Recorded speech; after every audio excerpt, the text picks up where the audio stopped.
Rise करके मैं आपको समझा रही हूँ। पहला भाषण है श्रम विभाजन और जाति प्रथा। क्या दिया है? इसके अंतर्गत समाज में प्रचलित जाति को गलत ठहराकर कार्य कुशलता के आधार पर श्रम विभाजन को आवश्यक बताया गया। अब क्या होता था कि पहले के समय में जब जाति प्रथा बहुत ही ज्यादा प्रगाढ़ रूप से फैली हुई थी पूरे समाज में, तो उस समय क्या होता था कि बच्चा अगर माँ के पेट में है, तभी ये डिसाइड कर दिया जाता था कि भाई जब ये पैदा होगा, बड़ा होगा, उसके बाद जो है वो जो उसका पुश्तैनी काम है वो वही करेगा। ठीक है, ये नहीं देखा जाता था कि बच्चे के अंदर क्या कुशलता आएगी या वो किस हुनर के साथ पैदा होगा, इस हिसाब से नहीं किया जाता था। क्या करते थे कि मान लीजिए कि अगर किसी कुम्हार के यहाँ उसकी वाइफ प्रेग्नेंट है और उसके पेट में है बच्चा है, तो वो पहले बताते थे कि जब ये पैदा होगा, बड़ा होगा, तो ये कुम्हार ही बनेगा। ये होता था जाति के हिसाब से श्रम का विभाजन। लेकिन अंबेडकर जी का मानना था कि श्रम का विभाजन हमेशा कार्य की कुशलता के अकॉर्डिंग होना चाहिए। यानी कि आपके अंदर क्या स्किल है, आपका क्या इंटरेस्ट है, आप किस चीज में ज्यादा महारत रखते हैं, आप उसी फील्ड में जाकर काम करिए, तो आप अच्छे तरीके से काम को कर पाएंगे मन लगा के, और जो प्रोडक्टिविटी आएगी यानी कि जो चीज बनकर तैयार होगी वो भी बेस्ट होगी। ऐसा मानना हमारे किसके, डॉक्टर भीमराव अंबेडकर का था। क्योंकि जाति के आधार पर श्रम विभाजन करने से व्यक्ति की निजी क्षमता का सदुपयोग नहीं हो पाता। यानी कि व्यक्ति के अंदर क्या कैपेसिटी है ये निकलकर ठीक तरीके से बाहर नहीं आ पाती। क्योंकि हमारी जो कैपेसिटी है वो बाहर आए, उसके लिए बहुत ज़रूरी होता है कि जो भी हम काम कर रहे हैं वो हमारे इंटरेस्ट का होना चाहिए। अगर हम विदाउट इंटरेस्ट कोई काम करते हैं तो हम पूरी कैपेबिलिटी के हिसाब से, पूरी कैपेसिटी के हिसाब से अपना काम कर ही नहीं सकते। जाति प्रथा एक ओर तो मनुष्य को जीवन भर के लिए किसी पेशे में बांध देती है, तो दूसरी ओर यदि कभी भी पेशा बदलने की आवश्यकता पड़ जाए तो भूखे मरने के अलावा और कोई उपाय भी नहीं छोड़ती। अच्छा, बच्चे के पैदा होने से पहले ही उसका पेशा डिसाइड कर दिया जाता है कि भाई बड़ा होगा तो वो यही काम करेगा। और मान लो सपोज कि किसी सिचुएशन के हिसाब से अगर उसका वो काम नहीं चल रहा है, तो वो पेशा बदल के कोई दूसरा काम भी नहीं कर सकता। जैसे कुम्हार वगैरह होते हैं, तो कुम्हार लोगों का काम क्या है, ज़्यादातर घड़े वड़े बनाना, ये सारी चीज़ें जो है गर्मियों के दौरान बहुत अच्छे से चलती हैं। हम आपको आज का एक उदाहरण दे रहे हैं, उस समय का नहीं दे रही, ताकि आप चीज़ों को जल्दी रिलेट कर पाओ। तो कुम्हार वगैरह का काम ज़्यादातर क्या रहता है, गर्मियों में। लेकिन जब सर्दी आती है तो कुम्हार लोगों का काम ठंडा पड़ जाता है। उस समय जब उनकी बिक्री नहीं होती है, तो उनका अर्निंग नहीं होता, तो उनके पास जब पैसा नहीं होगा तो भूखे मरने की कंडीशन होगी। लेकिन जाति प्रथा के अनुसार सर्दियों के दौरान अगर कुम्हार अपना पेशा बदलना चाहे, मान लो वो ये कहे कि हम इन दिनों स्वेटर का ठेला लगा लेते हैं या हम स्वेटर बेचने लगेंगे, ठंडा है, तो वो ये काम नहीं कर सकता। यानी कि चाहे वो भूखों मर जाए, उसके पास पैसा ना हो खाने के लिए, कुछ के भी लिए, लेकिन वो अपना जो पेशा है वो बदल नहीं सकता है। उसे जो काम है वो वही करेगा। इस प्रकार का विभाजन मनुष्य में काम के प्रति अरुचि और उसे टालने की प्रवृत्ति का कारण बनता है। बात सही है कि अगर मान लो हमें किसी में प्रॉफिट नहीं हो रहा है, वो काम नहीं करेंगे, तो हम उस चीज को, काम को टालेंगे, अच्छी तरीके से काम ही नहीं हो पाएगा। ऐसी स्थिति में जहां काम करने वालों का दिल ना लगता हो, ना दिमाग, वहां कोई कुशलता कैसे प्राप्त कर सकता है। बात सही है। अगर हम दिलो दिमाग लगाकर काम नहीं करेंगे, तो जो चीज प्रोडक्ट बन के आ रही है तो क्या वो अच्छी होगी? कभी अच्छी नहीं हो सकती। इस प्रकार यह प्रथा मनुष्य को कम काम करने के लिए प्रेरित करती है। तो एक तरीके से ये जाति प्रथा के अनुसार जो श्रम विभाजन हुआ वो क्या हुआ, वो मनुष्य को काम करने के लिए प्रेरित ही नहीं कर रही है। वो तो कह रही है कि जो तुम्हारा पेशा है करो, करो, ना करो मत करो, लेकिन तुम इसके अलावा कुछ नहीं कर सकते। तो व्यक्ति का जो इंटरेस्ट है वो खत्म हो जाता है। जाति प्रथा भारत में बेरोजगारी का एक प्रमुख और प्रत्यक्ष कारण बनी हुई। तो जब अंबेडकर जी थे तो इसी तरह की कार्य प्रणाली चलती थी, उसी को देखकर ही चिंतित हुए और तब उन्होंने ये भाषण लिखा। और वो चीज बोल भी रहे हैं कि भारत में ज्यादातर बेरोजगारी इसी कारण से है, क्योंकि हिंदू धर्म में अपनी रुचि के अनुसार पेशा ना चुनने की आजादी बेरोजगारी का प्रमुख कारण है। जाति प्रथा आर्थिक रूप से भी हानिकारक है। ठीक है, फाइनेंशियली भी हमें स्ट्रांग नहीं होने देती, गरीब व्यक्ति गरीब ही बना रहता है। जाति प्रथा पर आधारित श्रम मनुष्य को स्वेच्छा पर निर्भर नहीं होता, मतलब हमारी इच्छा पर निर्भर नहीं होता है। जो मजदूर होता है उसकी इच्छा पर वो पूरी तरीके से निर्भर होता ही नहीं। मनुष्य की व्यक्तिगत भावना तथा व्यक्तिगत रुचि का इसमें कोई स्थान अथवा महत्व नहीं रहता। अतः यह निर्विवाद सिद्ध हो जाता है कि आर्थिक पहलू से भी जाति प्रथा हानिकारक प्रथा है, क्योंकि यह मनुष्यों की स्वाभाविक प्रेरणा, रुचि और आत्मशक्ति को दबाकर उन्हें अस्वाभाविक नियमों में जकड़कर निष्क्रिय बनाती है। तो एक व्यक्ति की इच्छा, उसकी कैपेसिटी, उस सब कुछ को वो मार देती है, सिर्फ जाति प्रथा पर सर्वोत्तम में जाती है। तो इस तरीके से किया गया काम अच्छा नहीं होता, अर्निंग नहीं होती। एक ऐसी चीज आती है कि जो प्रोडक्ट बन रहा है वो अच्छा नहीं बनेगा, तो जाहिर सी बात है कि वो बिकेगा नहीं, तो आर्थिक जो है तंगी वो होना लाजमी सी बात है।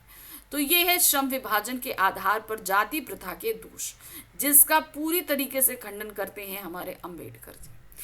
चलिए अब हम बढ़ते हैं उनके दूसरे भाषण की ओर, वो है मेरी कल्पना का आदर्श समाज। तो डॉक्टर अंबेडकर ने इस पूरे समाज को देखा, उसमें कहीं ना कहीं उन्हें बहुत सारी खामियां दिखी, तो उसी हिसाब से उन्होंने अपनी कल्पना का एक समाज बनाया, जिसे उन्हें अपने विचारों में इस तरीके से व्यक्त किया। आदर्श समाज की परिकल्पना करते हुए इसमें स्वतंत्रता, समता और भ्रातृत्वता को उसका आधार बताया गया। स्वतंत्रता यानी कि उस समय तो देखिए हम परतंत्र थे, पहली चीज तो ये, तो उन्होंने पहली चीज क्या रखी, स्वतंत्रता। दूसरी चीज थी समता, यानी कि पूरे समाज में सबको समान रूप से अधिकार प्राप्त हो, क्योंकि उस समय समाज में उच्च जातियों का बोलबाला था और जितनी भी निम्न जातियां थी उन सभी को कहीं ना कहीं दबाकर रखा जा रहा था। इसलिए उन्होंने कहा कि समाज में सबको समान अधिकार, समान अवसर, समान धन प्राप्त होना चाहिए। तो दूसरी ये चीज थी कि मतलब आदर्श समाज के लिए जहां सबसे पहली जरूरी थी स्वतंत्रता, वहीं दूसरी चीज जरूरी थी समता, और तीसरी चीज जरूरी थी वो थी भ्रातृत्वता। भ्रातृत्वता यानी कि समाज में जितने भी लोग हैं वो एक दूसरे को अपना भाई समझे। जब ये भावना होगी तो हम एक दूसरे को नीचा दिखाने या दूसरे का नुकसान पहुंचाने जैसे काम कर ही नहीं पाएंगे। तो जो अंबेडकर जी का आदर्श समाज था वो इन 3 पिलर्स पे खड़ा था। लेखक के अनुसार समाज को गतिशील होना चाहिए, यानी कि हमेशा उसमें कुछ ना कुछ चेंजेस होते चाहिए। अब चेंजेस होंगे तो वो आगे बढ़ेगा। कहते हैं ना, ठहरा हुआ पानी तो सड़ने लगता है, तो उसी तरीके से कोई भी चीज़ हो, विचार हो, आपकी मान्यताएं हो, परंपराएं हो, रीतियां हो, कुछ भी हो, अगर वो चीज़ ठहर जाए तो वो खराब ही हो जाती है। समय के साथ उनमें परिवर्तन जरूरी होता है, जो हर प्रकार के परिवर्तन को स्वीकार कर सके। तो समाज मतलब जब परिवर्तन हो तो उसे एक्सेप्ट करने की कैपेबिलिटी उस समाज के अंदर होनी चाहिए। समाज कैसे बनता है, हम सभी लोगों से बनता है, तो हम सभी लोगों के अंदर वो परिवर्तन को अब्जॉर्व करने, एक्सेप्ट करने की कैपेबिलिटी होनी चाहिए। समाज इस प्रकार का होना चाहिए जिसमें लोगों में अपने साथियों के प्रति श्रद्धा व सम्मान का भाव हो। तो मतलब क्या है, जितने भी लोग हों उनके प्रति सम्मान हो, श्रद्धा हो, ये मस्ट है। जैसे दूध और पानी का मिलाप या मिलन अर्थात भेदभाव से रहित, यानी कि जैसे दूध में पानी मिल जाता है तो इसी तरीके से समाज में हर एक व्यक्ति मिलकर रहना चाहिए। लोकतांत्रिक शासन पद्धति वाला समाज होना चाहिए। लोकतांत्रिक यानी कि समाज के सारे नियम लोगों द्वारा बनाए गए हों, शासन लोगों द्वारा हो, निर्णय लोगों द्वारा हो। यानी कि देखिए, लोकतंत्र की जो परिभाषा है वो क्या कहती है, वो सत्ता जो लोगों द्वारा बनाई गई हो, लोगों द्वारा शासित हो। जैसे कि हमारे यहाँ भारत में है भाई, हमारे भारत का जो प्रधान है वो कैसे चुना जाता है, चुनाव द्वारा चुना जाता है, तो वो लोकतांत्रिक शासन हुआ ना। जाति प्रथा वाले समाज में अपना व्यवसाय चुनने की भी स्वतंत्रता नहीं होती, तो भाई प्रधान चुनने की स्वतंत्रता कैसे मिलेगी, है ना। इसका अर्थ यह है कि जाति प्रथा के आधार पर समाज को दासता से झगड़ा जाता है। अगर जाति प्रथा समाज में रहेगी तो कहीं ना कहीं एक संप्रदाय दूसरे संप्रदाय को दास बनाकर ही रखेगा। दासता में वह स्थिति भी सम्मिलित है जिसमें कुछ व्यक्तियों को दूसरे लोगों के द्वारा निर्धारित व्यवसाय एवं कर्तव्यों का पालन करने के लिए विवश होना पड़ता है। क्योंकि यहाँ पर भी है कि उच्च जाति लोग वाले डिसाइड करते हैं कि भाई तुम क्या करोगे, हम खुद डिसाइड नहीं करते कि हमको क्या करना है। यह स्थिति कानूनी पराधीनता न होने पर भी पाई जाती है। अगर हम कानूनी रूप से, यानी कि हम अगर हमारा देश स्वतंत्र भी हो जाए, तो मतलब ये मानिए कि जब हमारा देश स्वतंत्र हो गया था तो एक्चुअल में ये चीज़ अंबेडकर जी ने बहुत पहले देख ली थी कि अगर हमारे पास कानूनी पराधीनता नहीं है, यानी कि हम कानूनी तौर पर आज़ाद हो जाएं, यानी कि जब अंग्रेजी शासन चला जाएगा तब भी समाज में ये जाति प्रथा रह सकती है।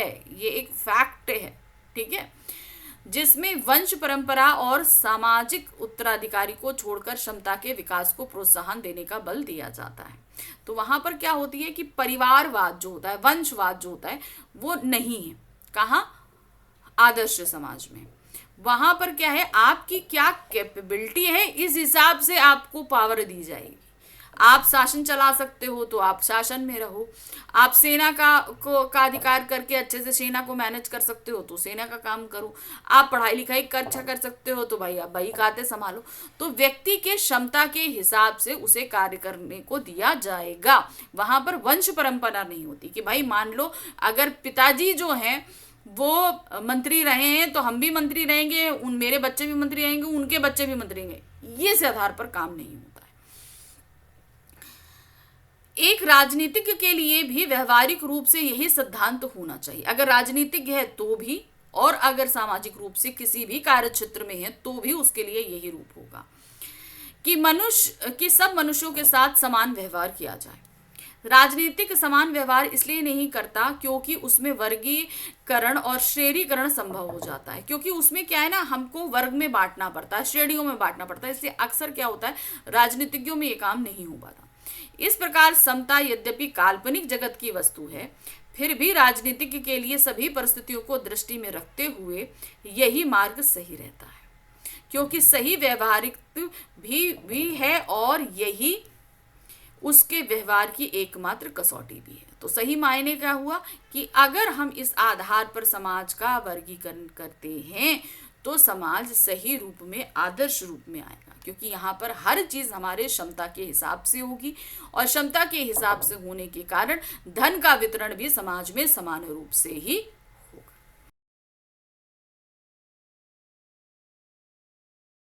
प्रश्न तो चलिए शुरू कर लेते हैं। सबसे पहले हमारे पास में हमारा पहला गद्यांश आ रहा है, इसको ध्यान से पढ़ेंगे, समझेंगे और इस पर आधारित 5 बहुविकल्पीय प्रश्नों के उत्तर देंगे। देखिए क्या है, यह विडंबना की ही बात है कि इस युग में भी जातिवाद के पोषकों की कमी नहीं, यानी कि आज के समय भी बहुत सारे ऐसे लोग हैं जो चाहते हैं कि ये समाज जातियों में बटा रहे। इसके पोषक कई आधारों पर इसका समर्थन करते हैं। बहुत उनके अलग अलग रीजन है, सब देते हैं कि भाई जाति होनी चाहिए, जाति, बहुत सारी चीजें हैं जो अब आप देख रहे आजकल रिसेंटली जाति जनगणना का बहुत ज्यादा जोश चढ़ा हुआ है।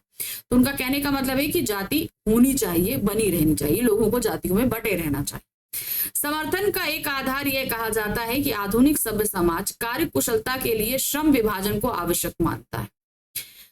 तो यहाँ पर है कि भाई अगर हम ये चाहें कि भाई, उनका कहना है कि हम लोग ये चाहते हैं कि अगर कार्य अच्छा हो तो लोगों की कार्य के अनुसार उनको जो है वो उनका काम धंधा करें, यानी कि उनकी जिसमें इंटरेस्ट है वो काम करें। अब जैसे मान लीजिए किसी को डॉक्टर बनना है तो वो डॉक्टर के क्षेत्र में जाएगा, कोई कारीगर आदमी है तो कारीगर करेगा, है ना, सिंपल सी एक चीज, ये फैक्ट होती है। तो मगर जो जातिवाचक के पोषक है वो ये चीज नहीं चाहते। और चूंकि जाति प्रथा भी श्रम विभाजन का ही दूसरा रूप है। अब आप जानिए जाति प्रथा किस आधार पर शुरू हुई। जाति प्रथा इस आधार पर शुरू हुई कि भाई आप ये श्रम करते हो इसलिए आप ये जाति में रहोगे, ठीक है। लेकिन जब हमारी वर्ण व्यवस्था बनाई गई थी तब तो इस आधार पर नहीं बनाई गई थी। आपकी योग्यता जो है आप उस आधार से उस जाति में चले जाओ। लेकिन धीरे धीरे क्या हुआ कि भाई आप जिस जाति में हो आप उसी का काम करोगे, आपको इंटरेस्ट चाहे जो कुछ भी। इसीलिए इसमें बुराई नहीं। इसके तर्क के संबंध में पहली बात तो यही आपत्तिजनक है कि जाति प्रथा श्रम विभाजन के साथ साथ श्रमिक विभाजन का भी रूप लिए हुई है। यानी कि जाति प्रथा जो है वो जो श्रम विभाजन कर रही है जाति के हिसाब से, वो श्रमिकों का भी विभाजन कर रही है। यहाँ कार्यकुशलता यानी कि हमारा इंटरेस्ट का तो कोई मतलब ही नहीं रह जाता है। आप जिस जाति में हो उसी हिसाब से काम करोगे। श्रम विभाजन निश्चय ही सभ्य समाज की आवश्यकता है, परंतु किसी भी सभ्य समाज में श्रम विभाजन की व्यवस्था श्रमिकों को विभिन्न वर्गों में अस्वाभाविक विभाजन करती है, यानी कि जो चीज नेचुरल नहीं है उस वजह से करती है।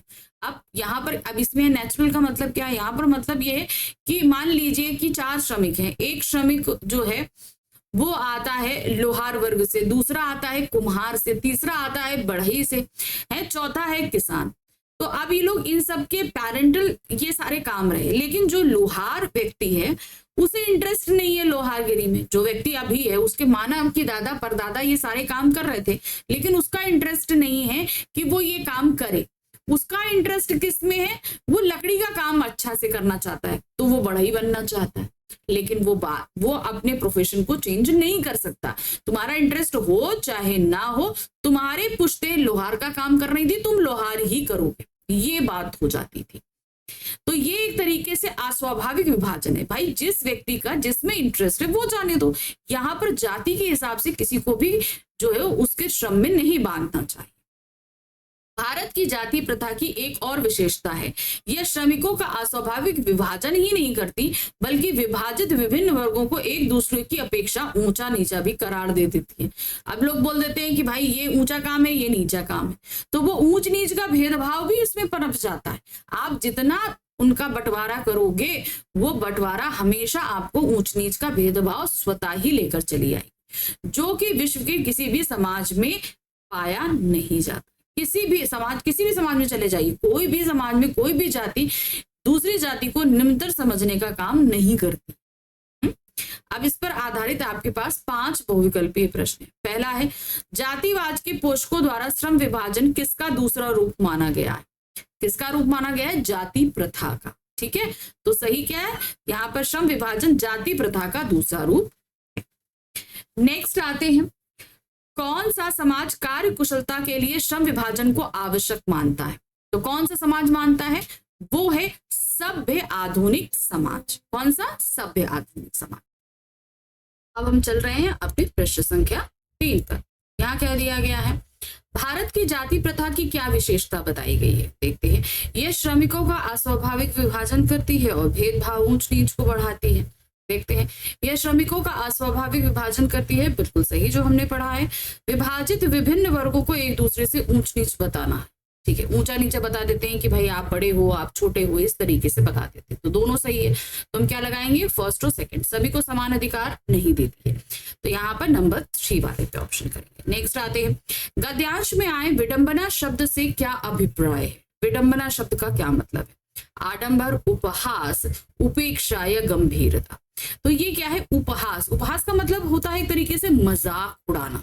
ठीक है, जो हमारी वर्ण व्यवस्था रही है उसको जाति प्रथा ने क्या कर दिया? मजाक के रूप में तब्दील कर दिया है। नेक्स्ट है, गद्यांश के अनुसार कोई भी सभ्य समाज क्या नहीं करता है? क्या नहीं करता है? श्रमिकों का विभिन्न श्रेणियों में अस्वाभाविक विभाजन नहीं करता है, बिल्कुल सही है। नेक्स्ट आते हैं, सभी को रोजगार के अवसर प्रदान करना, कट्टर नियमों और सिद्धांतों का पालन करना, उपरोक्त सभी। अब यहाँ पर एक चीज ध्यान दीजिए, यहाँ पर 2 ऑप्शन हमें सही लग रहे हैं। ठीक है, कौन कौन से? सभी को रोजगार के अवसर प्रदान करना और श्रमिकों का विभिन्न श्रेणियों में अस्वाभाविक विभाजन। ये दोनों काम नहीं करता है। ठीक है, अवसर प्रदान नहीं करता है, नहीं, तो ये तो सही कौन सा हो गया आपका? नंबर 1। क्योंकि अगर हम ये कहें सभी को रोजगार के अवसर प्रदान करना, नहीं करना, क्योंकि यहाँ क्वेश्चन में क्या लगा हुआ है? नहीं करना, अस्वाभाविक विभाजन नहीं करता है। ठीक है, तो एक तरीके से आप क्या देख रहे हैं कि यहाँ पर नंबर 1 हमारा सही आ रहा है।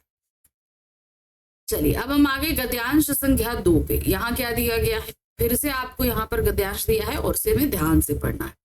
जाति प्रथा पेशे का दोषपूर्ण पूर्व निर्धारण ही करती है, यानी कि सही तरीके से नहीं करती और बच्चे के पैदा होने से पहले ही उसके काम का निर्धारण कर दिया जाता है, बल्कि मनुष्य को जीवन भर के लिए एक पेशे में बांध देती है।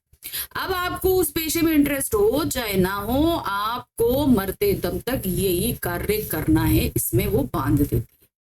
भले ही पेशा अनुपयुक्त या अपर्याप्त होने के कारण वह भूखा मर जाए, यानी कि उस पेशे में चाहे इनकम ना होती हो, कुछ भी हो, वो भूखा मर जाए लेकिन अपना पेशा तब्दील नहीं कर सकता है। आधुनिक युग में यह स्थिति प्रायः आती है। अब आधुनिक युग में क्यों आती है आप ये देखिए, क्योंकि उद्योग धंधों की प्रक्रिया व तकनीक में निरंतर विकास और कभी कभी अकस्मात परिवर्तन होते हैं। टेक्नोलॉजी चेंज होती रहती है। टेक्नोलॉजी चेंज होने के बाद अगर हम उस टेक्नोलॉजी को नहीं सीखते हैं तो क्या होगा? आप भाई वर्ण व्यवस्था तो हमें इस चीज की परमिशन ही नहीं दे रहा, चाहते हमें परमिशन दे रहा है, नहीं दे रहा, तो हमें भूखों मरने की नौबत आ जाएगी। और कभी कभी क्या होता है कि भाई आधुनिक समय में ये उद्योग धंधे जो होते हैं, कभी कुछ टाइम यहाँ किया, फिर वहां किया, वहां किया, तो चेंजेस होते रहते हैं, है ना, जिसके कारण मनुष्य को अपना पेशा बदलने की आवश्यकता पड़ सकती है, और यदि प्रतिकूल परिस्थितियों में भी मनुष्य को अपना पेशा बदलने की स्वतंत्रता ना हो तो इसके लिए भूखा मरने के अतिरिक्त क्या चारा रह जाता है। मान लीजिए कि एक आप क्या कहते हैं, इस क्षेत्र में आप जहाँ काम कर रहे हैं वहां पर लकड़ी का काम आप कर रहे हैं, बहुत ज्यादा डिमांड है, आपने करा, जब कुछ साल आप फले फूले सब कुछ किए, 6 साल बाद, 10 साल बाद, 12 साल बाद ऐसी कंडीशन आई कि वहां पे लकड़ी की उपयोगिता बंद हो गई, इतने लोग नहीं ले रहे, तो आपकी सेल ही नहीं होगी, सेल नहीं होगी तो पैसा नहीं होगा। अब आप ये चाहो कि आप जो है, अब वहां पर ज्यादातर लोग जो है प्लास्टिक का सामान लेने लगे हैं, फैक्ट्री में काम करने लगे, तो आप ही सोचो कि मैं अपने लकड़ी का काम बंद कर देता हूँ, मैं फैक्ट्री में जाके काम कर लाऊं, तो जाति प्रथा में आपको इस चीज की परमिशन नहीं है, आप ये काम नहीं कर सकते। ठीक है, अगर आपको भूखा मर जाए, आपके परिवार कुछ भी हो जाए, लेकिन आप पेशा नहीं बदल सकते। हिंदू धर्म की जाति प्रथा किसी भी व्यक्ति को ऐसा पेशा चुनने की अनुमति नहीं देती है जो उसका पैतृक पेशा ना हो, यानी कि जो आपके दादा परदादा करते आए वही काम आपको करना है, भले ही वह उसमें पारंगत हो या ना हो, आपको उसमें इंटरेस्ट हो चाहे ना हो, आपको करना आता हो या ना आता हो, इससे कोई मतलब नहीं। आपके दादा परदादा जो काम कर रहे थे आपको भी वही काम करना पड़ेगा। इस प्रकार पेशा परिवर्तन की अनुमति ना देकर जाति प्रथा भारत में बेरोजगारी का एक प्रमुख प्रत्यक्ष कारण बन रही है। तो बेरोजगारी, क्योंकि भाई जिस फील्ड में जिन लोगों की जरूरत है वो है ही नहीं, जिनकी इंटरेस्ट है वो तो किसी और फील्ड में काम कर रहे हैं, तो इस तरीके से बेरोजगारी बढ़ रही है, आपकी प्रोडक्टिविटी पे बहुत ज्यादा इफेक्ट आता है, उतना प्रोडक्शन नहीं होता है ना। चलिए अब आते हैं इस पर 5 प्रश्न। गद्यांश के अनुसार जाति प्रथा में लेखक ने क्या दोष देखा? जाति प्रथा जन्म से ही पेशा तय कर देती है, बिल्कुल सही है। जीवन भर मनुष्य को एक पेशे में बांध देती है, ये भी सही है। पेशा अनुपयुक्त हो या अपर्याप्त होने पर मनुष्य को भूखा मरना पड़ता है, ये भी सही है। तो यहाँ पर हम क्या लगाएंगे? उपरोक्त सभी, ये जाति प्रथा ये सारे दोष है। मनुष्य को अपना पेशा बदलने की आवश्यकता किस कारण पड़ती है? क्या कारण है? उद्योग धंधों की प्रक्रिया व तकनीक में निरंतर विकास के कारण, बिल्कुल सही है। नेक्स्ट आते हैं, स्वयं को उच्च वर्ग में सम्मिलित करने के कारण नहीं, निम्न वर्ग को घृणा की दृष्टि से देखे जाने के कारण नहीं, प्रतिकूल परिस्थितियों के कारण, ये भी नहीं। तो सही रीजन क्या है? उद्योग धंधों की प्रक्रिया व तकनीक में निरंतर, हमेशा ध्यान रखना जो गद्यांश में कहा गया है उसी के हिसाब से आपको उत्तर देना है। कुछ चीजें गद्यांश के बाहर भी आएंगी और वो सही भी होंगी, लेकिन आपको वो टिक नहीं करनी है, ध्यान रखना। जैसे यहाँ पर दे रहे हो, प्रतिकूल परिस्थितियों के कारण मनुष्य को अपना पेशा बदलने की जरूरत पड़ती है, ठीक है, लेकिन हम इसे टिक की नहीं कर सकते। क्यों? क्योंकि ये बात गद्यांश में नहीं दी गई है, गद्यांश में जो दी गई है हमको वो टिक करना है। तीसरा आते हैं, पेशा बदलने की स्वतंत्रता के अभाव का क्या परिणाम होता है? मान लीजिए कि अगर हमें पेशा बदलने की मंजूरी नहीं है तो क्या होगा? मनुष्य के भूखा मरने की भी नौबत आ सकती है ना। मनुष्य सदैव निम्न ही रहता है, मनुष्य को भूखा मरना पड़ता है, बिल्कुल सही है। मनुष्य की निरंतर प्रगति होती है, मनुष्य सदैव दूसरों को कोसता रहता है, नहीं। तो सही क्या होता है? मनुष्य को भूखा मरना पड़ सकता। जाति प्रथा बेरोजगारी का एक प्रमुख और प्रत्यक्ष कारण कैसे है? पेशा परिवर्तन की अनुमति ना देने के कारण, बिल्कुल सही है। जाति प्रथा बेरोजगारी का एक प्रमुख और प्रत्यक्ष कारण किस प्रकार है? पेशा परिवर्तन की वो अनुमति नहीं देता है। हिंदू धर्म के कारण ऐसा नहीं है, पैतृक व्यवसाय में पारंगत होने के कारण नहीं, विषम परिस्थितियों को महत्व देने के कारण। सही क्या है? पेशा परिवर्तन की अनुमति ना देने के। अनेक लोगों को अपनी इच्छा अनुसार पेशा चुनने की स्वतंत्रता किस कारण नहीं मिल पाती? अब आप बताइए, बहुत सारे लोग हैं उन्हें पेशा अपने मर्जी से चुनने की कारण क्यों नहीं मिल पाती? उसका कारण है जाति प्रथा, ठीक है। तो सही क्या है? जाति प्रथा। चलिए अब हम आगे गद्यांश संख्या 3 पर। क्या दिया गया है? श्रम विभाजन की दृष्टि से जाति प्रथा गंभीर दोषों से युक्त है। बात सही है। अगर हम ये देखें कि हमारे अंदर कितनी कैपेबिलिटी है किस चीज को लेकर, हम वो चीज उस एरिया पे नहीं दे पा रहे। मान लीजिए कि हम जो है बहुत ही क्रिएटिव माइंडेड है, तो और हमारा पैतृक पेशा क्या है? हम लोहार का काम करते हैं। तो अब हम ये चाहते हैं कि हम ये क्रिएटिविटी उस फील्ड में जाकर दिखाएं जहां पर हम दे सकते हैं, लेकिन जाति प्रथा क्या है? हमको उसकी परमिशन नहीं दे रही है, तो हमारी क्रिएटिविटी सारी बेकार चली गई, क्योंकि हमें तो वही लोहार का काम ही करना है। है ना। तो वही श्रम विभाजन की दृष्टि से अगर हम देखें तो जाति प्रथा गंभीर दोषों से युक्त है। जाति प्रथा का श्रम विभाजन मनुष्य को स्वेच्छा पर निर्भर नहीं रहता, यानी कि उसकी इच्छा के अनुसार वो पेशा नहीं रहता। मनुष्य की व्यक्तिगत भावना व व्यक्तिगत रुचि का इसमें कोई स्थानीय महत्व नहीं रहता। एक व्यक्ति की अपना क्या इंटरेस्ट है, वो किस फील्ड में जाना चाहता है, इसके लिए वहां पर कोई जगह नहीं। पूर्व लेख ही इसका आधार होते हैं। पूर्व लेख यानी कि आपका जो भी पैतृक काम होगा उसी के अनुसार आपको जो है काम चुनना होगा। इस आधार पर हमें यह स्वीकार करना पड़ेगा कि आज के उद्योगों में गरीब तो अरुचि के साथ केवल विवशतावश कार्य कर रहे हैं। तो गरीब लोग क्या हैं, उनकी विवशता है कि इसमें काम करना है, क्योंकि उनका काम ही है, उनका इंटरेस्ट नहीं है, उनको अपनी रोजी रोटी चलानी है, इसलिए वो मजबूर है ये काम करने के लिए। ऐसी स्थिति स्वतः मनुष्य को दुर्भावना से ग्रस्त कर चालू काम करने और कम काम करने के लिए प्रेरित करती।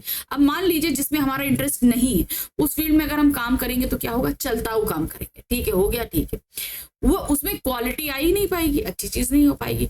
हम मन लगाए काम नहीं करेंगे तो काम भी उतना नहीं करेंगे जितना हम कर सकते हैं। ऐसी स्थिति में जहां काम करने वालों का ना दिल लगता हो ना दिमाग, वहां कोई कुशलता कैसे प्राप्त हो सकती है, यानी कि वहां पे अच्छी चीज तो हो ही नहीं सकती। अतः यह निर्विवाद रूप से सिद्ध हो जाता है कि आर्थिक पहलू से जाति प्रथा हानिकारक प्रथा है, क्योंकि यह मनुष्य की स्वाभाविक प्रेरणा, रुचि व आत्मशक्ति को दबाकर उन्हें अस्वाभाविक नियमों में जकड़कर निष्क्रिय बना देती है। ऐसे नियमों में उन्हें बांधती है जो कि बिल्कुल भी निराधार होते हैं। उनका इंटरेस्ट खत्म करती है। उनका इंटरेस्ट खत्म होता है तो प्रोडक्ट की ना क्वालिटी आती है ना प्रोडक्टिविटी आती है, कुछ भी नहीं आता। 5 प्रश्न है। पहला प्रश्न है, गद्यांश के अनुसार सम विभाजन की दृष्टि में जाति प्रथा दोषपूर्ण क्यों है? पहला देखते हैं, व्यक्तिगत रुचियों को ध्यान में न रखने के कारण, मनुष्य के पेशे के पूर्व लेख से जोड़े जाने के कारण, मनुष्य को स्वतंत्र छोड़े जाने के कारण, व्यक्तिगत भावनाओं को ध्यान में रखने के कारण। तो सही क्या है, मनुष्य के पेशे को पूर्व लेख से जोड़ने जाने, यानी पूर्व लेख यानी कि उसका पुश्तैनी काम जो है वही वो काम करेगा। तो ये सबसे बड़ा इसका दोष होता है। दूसरा प्रश्न है, कार्य निर्धारित होने का क्या दुष्परिणाम होता है? अगर कार्य पहले से निर्धारित कर दिया गया कि हमें यही काम करना है तो इसका क्या नतीजा निकलेगा, क्या बुरा नतीजा निकलेगा? कार्य के प्रति दुर्भावना होगी, यानी कि कार्य में अच्छा नहीं लगेगा, बिल्कुल सही है। कार्य कुशलता का अभाव होगा, ये भी सही है। कार्य अरुचि के साथ करना, बिल्कुल सही है। उपरोक्त सभी, तो यहाँ हम क्या लगाएंगे, उपरोक्त सभी। नेक्स्ट आते हैं, कार्यकुशलता बढ़ाने के लिए क्या आवश्यक है? अगर आप कार्यकुशलता बढ़ाना चाहते हैं तो उसके लिए हमें क्या करना होगा? रुचि के अनुसार काम करने का अवसर प्रदान करना होगा, कार्य को जबरन थोपा जाना होगा, कार्य करने की विशेष छूट प्रदान करना है या उत्पादकता को कम कर देना है। तो सही क्या है, रुचि के अनुसार काम करने का अवसर प्रदान करना। अगर आप ये चाहते हो कि काम बहुत अच्छा हो और जो मजदूर है उसकी कार्यकुशलता बढ़े, तो ये बहुत जरूरी है कि उसका इंटरेस्ट जिस फील्ड में है उसे उसी में काम करने दो, है ना। तो क्या, रुचि के अनुसार काम करने का अवसर प्रदान करना। अच्छा, ये जैसे रुचि के अनुसार काम प्रदान करना है ना, हम लोगों ने याद है अभिव्यक्ति और माध्यम में पढ़ा था, जो पत्रकार होता है उसका इंटरेस्ट जिस भी क्षेत्र में होता है उसे उस क्षेत्र में पत्रकारिता करने का मौका दिया जाता है, जिसे उसकी बीट कहते हैं, है ना। ये क्यों होता है? क्योंकि पत्रकार उस क्षेत्र में ज्यादा इंटरेस्ट के साथ काम कर सकता है, तो खबरें ज्यादा क्रिएटिव बनेंगी, है ना। तो ये एक आपके पास एक ये एग्जाम्पल के तौर पर मैं बता रही हूँ कि प्रोडक्टिविटी बढ़ानी है तो इंटरेस्ट के साथ काम करना पड़ता है। चलिए, प्रश्न संख्या 4 है, लेखक श्रम के क्षेत्र में सबसे बड़ी समस्या किसे मानता है? आर्थिक ढांचे को, स्वेच्छानुसार काम ना मिलने को, जनसंख्या वृद्धि को, या कार्य के प्रति उदासीन ना होने। तो सबसे बड़ी समस्या किसे मानता है? स्वेच्छानुसार काम ना मिलने को, यानी कि उसकी अपनी इच्छा अनुसार अगर काम नहीं मिलता है तो ये बहुत बड़ी समस्या है। आर्थिक पहलू से जाति प्रथा क्यों हानिकारक है? अगर फाइनेंशियली पर्पज से देखा जाए तो जाति प्रथा क्यों नुकसानदेह है? पहला, मनुष्य की रुचि एवं आत्मशक्ति को कम करने के कारण। भाई उसका इंटरेस्ट नहीं होगा, उसका काम करने का मन ही नहीं लगेगा, तो जाहिर सी बात है वो आर्थिक रूप से उतना नहीं कमा पाएगा, सही है। मनुष्य को आत्म केंद्रित करने के कारण नहीं, मनुष्य के नियमों में रहकर सक्रिय बनाने के कारण बिल्कुल भी नहीं, मनुष्य को उन्नति के अवसर प्रदान करने के कारण नहीं, ऐसा भी नहीं होता। तो आर्थिक पहलू से जाति प्रथा क्यों हानिकारक है? क्योंकि मनुष्य की रुचि और आत्मशक्ति को कम करती है, उसका इंटरेस्ट कम करती है ना, उसका मन नहीं लगता है, तो जाहिर सी बात है कि वो अपने आप कोई भी काम का इनिशिएटिव नहीं लेगा तो काम अच्छा नहीं होगा। तो सही क्या है यहाँ पर? नंबर। नेक्स्ट, अब हम आ गए गद्यांश संख्या 4। चलिए इसको देख लेते हैं क्या है। ये हमारे पास में आ रहा है अंबेडकर जी का दूसरा भाषण, मेरे कल्पना का आदर्श समाज से। देखिए क्या दिया गया है। मेरा आदर्श समाज स्वतंत्रता, समता, भ्रातृत्व पर आधारित होगा। अब जो उन्होंने बोला ना कि मैंने जो एक कल्पना बनाई है एक समाज की, स्वतंत्रता के बाद हमारे देश में जो समाज होगा वो कैसा होगा? वो समाज, वहां पर सभी को स्वतंत्रता होगी, सभी को समानता होगी, और जितने भी लोग समाज में होंगे उनके अंदर भ्रातृत्वता की भावना होगी, यानी कि हम दूसरे व्यक्ति को भाई के तौर पर मानेंगे। जैसा एक भाई दूसरे भाई के लिए फीलिंग्स रखता है, उसी तरीके के वो भाव रखेगा। क्या यह ठीक नहीं है? भ्रातृत्व अर्थात भाईचारे में किसी को क्या आपत्ति हो सकती है? अब उन्होंने कहा कि अगर भाई लोगों में भाईचारा होगा तो इसमें किसी को क्या आपत्ति होगी? किसी भी आदर्श समाज में इतनी गतिशीलता होनी चाहिए जिससे कोई भी वांछित परिवर्तन समाज के एक छोर से दूसरे छोर तक संचारित हो सके। यानी कि समाज ऐसा होना चाहिए कि अगर आप एक क्षेत्र में परिवर्तन कर रहे हो तो उसका असर दूसरे क्षेत्र तक भी जाए। ऐसे समाज को बहुविध हितों से सबका भाग होना चाहिए तथा सबको उसकी रक्षा के प्रति सजग रहना चाहिए। अगर भाई हम ऐसे समाज में रहेंगे जहां हम एक दूसरे को भाई मानेंगे, और जब कोई भी परिवर्तन होगा तो हम ये चाहेंगे कि भाई मेरे भाई का भी भला हो, तो इस प्रकार से जो समाज बनेगा वो एक आदर्श समाज के रूप में होगा, क्योंकि यहाँ पर तो हम सभी का भला चाह रहे हैं। सामाजिक जीवन में अबाध संपर्क के अनेक साधन व अवसर उपलब्ध होने चाहिए, यानी कि हम एक दूसरे से कम्युनिकेट करने के लिए किसी भी तरह की कोई बाधा नहीं होनी चाहिए। तात्पर्य यह है कि दूध और पानी के मिश्रण की तरह भाईचारे का यही वास्तविक रूप है। यानी कि जैसे दूध, पानी में दूध मिलाओ या दूध में पानी मिलाओ, मिलकर एक हो जाते हैं, तो भाईचारे में भी यही भाव होना चाहिए। एक नागरिक का दूसरे नागरिक के प्रति भाई का व्यवहार होना चाहिए। अगर हमें किसी चीज का फायदा हो रहा है तो हमें दूसरे को भी फायदा कराना चाहिए। हम अगर ये जान जाएं कि इसमें नुकसान है तो हमें वो नुकसान अपने दूसरे भाई तक नहीं होने देना चाहिए। तो ये रूप जो है ना, लोकतंत्र का सही रूप होता है, ठीक है ना। और इसी का दूसरा नाम लोकतंत्र है, क्योंकि लोकतंत्र केवल शासन की एक पद्धति नहीं है। लोकतंत्र मूलतः सामूहिक जीवनचर्या की एक रीति और समाज में सम्मिलित अनुभवों का आदान प्रदान। लोकतंत्र क्या होता है? लोकतंत्र होता है जनता के लिए जनता द्वारा शासन। तो यहाँ पर लोकतंत्र का यही स्वरूप क्या है? यहाँ समाज से ही एक व्यक्ति उठकर आपकी सभी समस्याओं को जानकर उनको हल करता है। तो इस तरीके से मानव की जो भी आपकी परेशानी है वो हल हो जाती है ना। तो यहाँ पर लोकतंत्र का मूल दिनचर्या की एक रीति है, रूटीन लाइफ का एक तरीका है, ठीक है, जो हमारे आए दिन के अनुभवों के साथ संकलित होकर आता है। इनमें यह आवश्यकता है कि अपने साथियों के प्रति श्रद्धा व सम्मान का भाव। ठीक, अब इस पर 5 प्रश्न क्या दिया गया है? लेखक के अनुसार एक आदर्श समाज के लिए क्या अपेक्षित है, क्या जरूरी है? समानता, स्वतंत्रता, गतिशीलता या लोकतंत्र?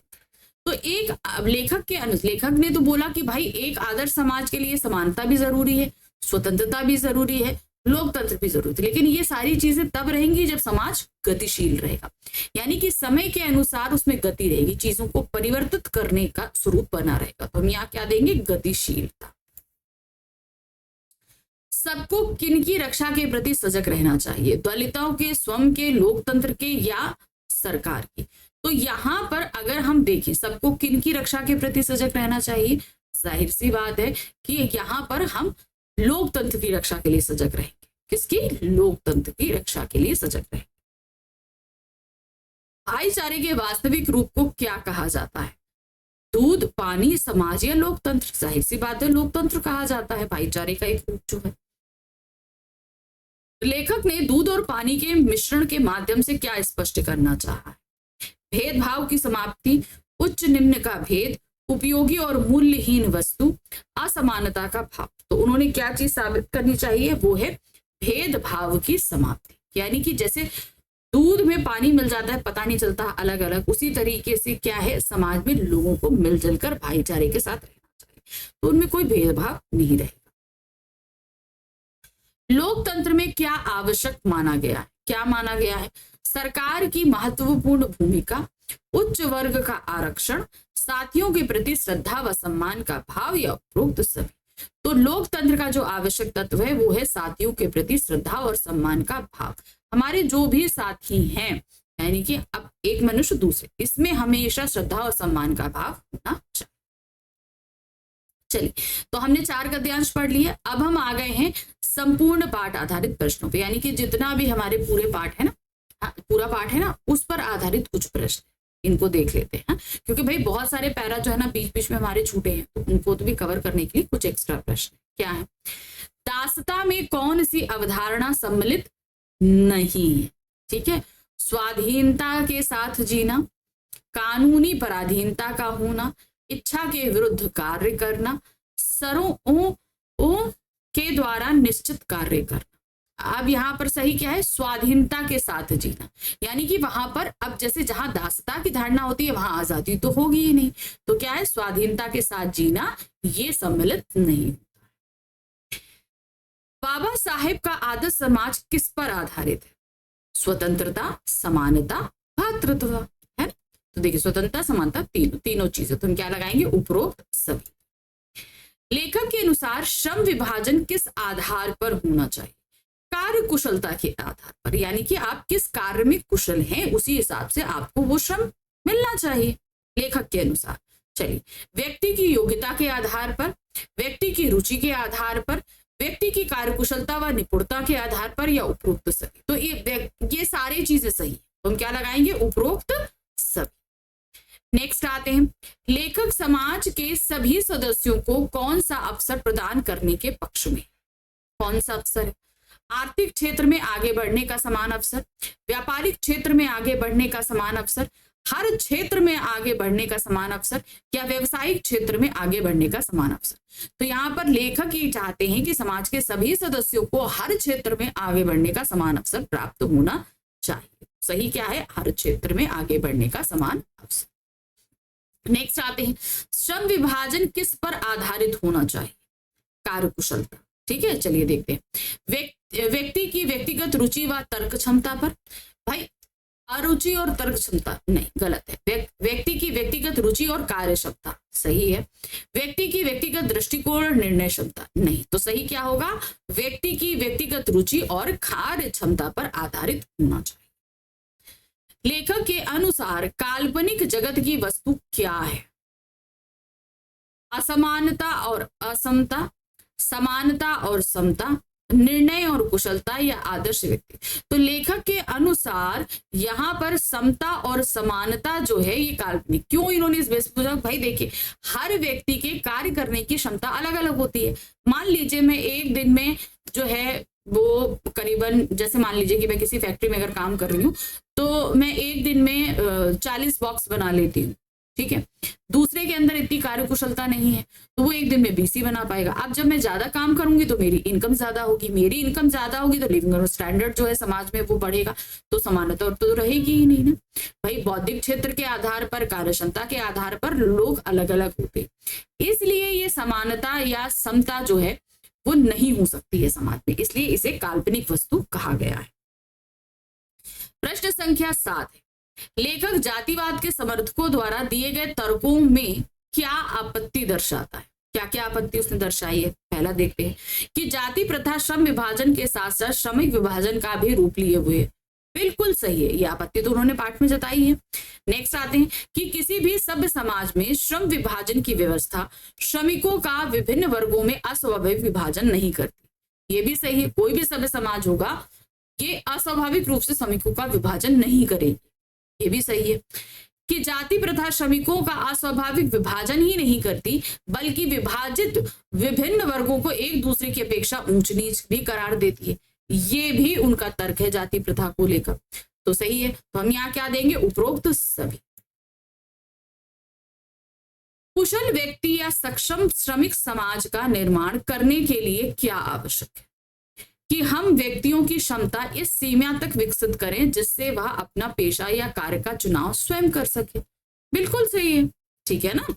दूसरा है कि हम व्यक्तियों की क्षमता इस सीमा तक विकसित करें जिससे वह अपना पैतृक पेशा अच्छे चला सके। नहीं, गलत है कि हम व्यक्तियों की क्षमता इस सीमा तक विकसित करें जिससे वह अपना कार्य ईमानदारी से कर सके। नहीं, तो यहाँ पर सही ऑप्शन है आपका नंबर 1 कि हम व्यक्तियों की क्षमता इस सीमा तक विकसित करें जिससे वह अपना पेशा या कार्य का चुनाव स्वयं कर सके।